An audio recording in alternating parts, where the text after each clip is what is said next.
perhaps there's some groundwork that needs to be done first before that individual starts to spend time with themselves, exploring themselves.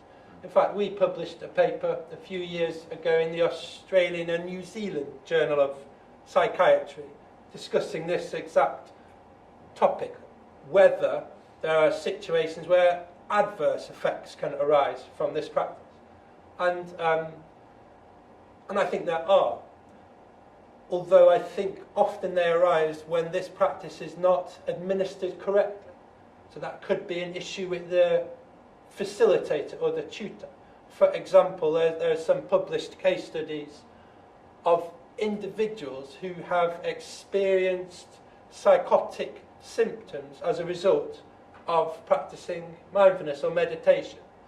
But when you look at that situation, that individual who already had a background of mental health issues was asked to practice silent meditation for 2 or 3 days, including periods of fasting. That's just asking for trouble. So, yeah, we have to be cautious and responsible, and this practice is not for everybody.